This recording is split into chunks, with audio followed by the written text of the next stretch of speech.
花市在地新闻，乡亲啊，大家平安。今仔日是新历的4月初7，旧历的2月26，礼拜3。新闻一开始继续来关心太鲁阁拜马事故上新的进度。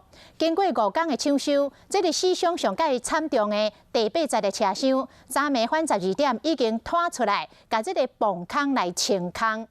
交通部长林佳龙嘛，伫咧现场关心。部长讲，本地是要用迫害的方式，因为有一个70岁真有经验的老师傅到场指点，才会当完好，把最后一节的车厢拖出来。接落来会开始来修复这个铁基路，同时嘛会派人来做检测，预定伫20号左右恢复通车。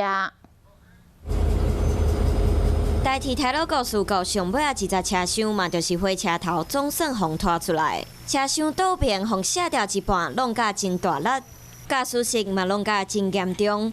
半暝12点，总算甲最后一节车厢拖出来。不过因为车厢毁损严重，拖到一半佫掉咧。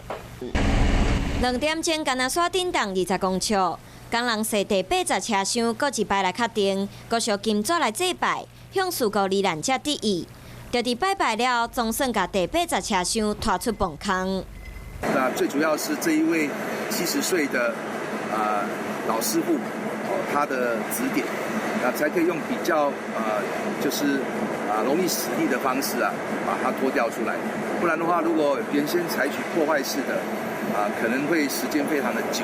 伫那些安全无碍这位，就是这摆主动到现场协助的师傅。原本要以迫害车厢的方式拖出崩坑，伫伊的指导，最后车厢直接顺利互拖出来。我们接下来就可以进入里面去整理完之后铺设钢轨，还有把这个枕木以及相关的电力还有耗资的设备。